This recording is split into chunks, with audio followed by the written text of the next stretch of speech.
एक व्यक्ति जिसका नाम किशोर कुमार है, वो अपने बेटे के साथ मंदिर में बैठा हुआ था। उसके बेटे का नाम आरव है और उसकी उम्र 25 वर्ष है। आरव बहुत ही खुश लग रहा है, जो कि उसकी हरकतों से साफ जाहिर हो रहा है।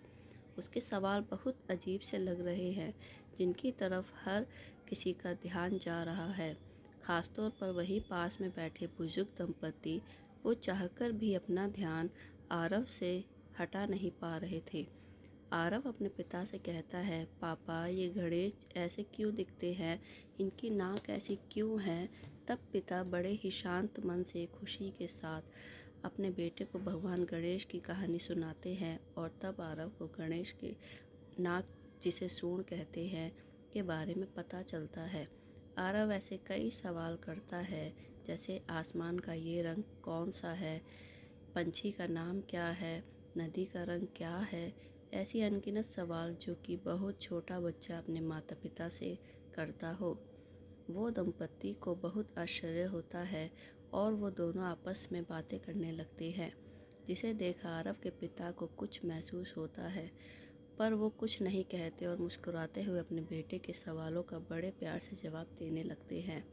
दोनों बुजुर्ग दंपति को बेचैनी होने लगती है और वो आरव पागल है ऐसा वहाँ बैठे सभी लोगों से कहने लगते हैं और अपनी जान पहचान में आरव की चर्चा करने लगते हैं। अगले दिन भी दंपति को आरव और मिस्टर किशोर मिलते हैं और इस बार वो दोनों आरव के पिता के पास पहुंच जाते हैं और उन्हें आरव को मेंटल चेकअप और ट्रीटमेंट की ज़रूरत है यह कहना चाहते हैं और बहुत ही अटक अटक कर असहजता से पूछते हैं, ये जो है क्या वो आपका बेटा है किशोर जी? हाँ जी भाई साहब, ये मेरा बेटा आरव है। दंपति के मन में कुछ है जो किशोर साहब को समझ आ रहा है। तब ही वह दंपति से कहते हैं कि दोनों कुछ कहना चाहते हैं तो कह सकते हैं। तब दंपति हिम्मत करते ये कहते हैं कि बुरा मत मानेगा, आपने कभी आरव को किसी डॉक्टर को दिखाया? तब किशोर साहब कहते हैं कि किस बात के लिए मुझे आरव को डॉक्टर को दिखाना चाहिए, वो एकदम दुरुस्त है।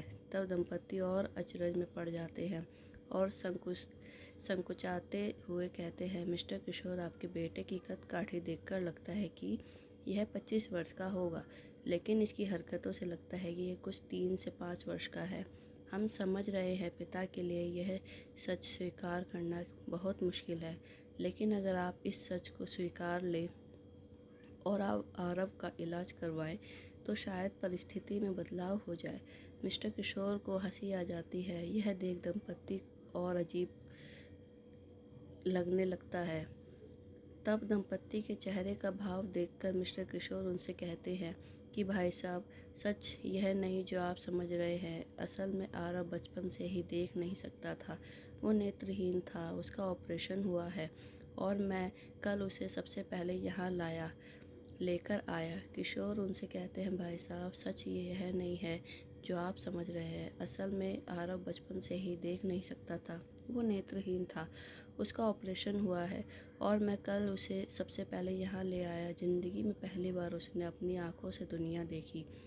जानता समझता वो सब है, लेकिन वो वापस अपने बचपन को जी रहा है और मैं भी उसका साथ दे रहा हूँ। यह सुन दंपति का सिर शर्म से झुक गया, क्योंकि उन्हें अपनी भूल का एहसास हो गया। दोस्तों, इस कहानी से हमें ये सीख मिलती है, कभी किसी को देखकर ही उसके लिए कोई भी राय कायम नहीं करनी चाहिए। वास्तविकता सदैव वही हो जो आप सोच रहे हैं, ज़रूरी नहीं है। दंपति ने बिना कुछ सोचे समझे आरव को यह एक पागल लड़का करार कर दिया और कई लोगों को यह बोल भी दिया। जब सच सामने आया तो उन्हें ही शर्मिंदगी का सामना करना पड़ा। ऐसा ज़िंदगी में कई बार होता है, इसलिए हमेशा तथ्यों को जानने के बाद ही कोई सोच बनानी चाहिए। धन्यवाद दोस्तों। अगर आपको ये कहानी पसंद आई हो तो प्लीज़ लाइक, शेयर और सब्सक्राइब ज़रूर करें। धन्यवाद।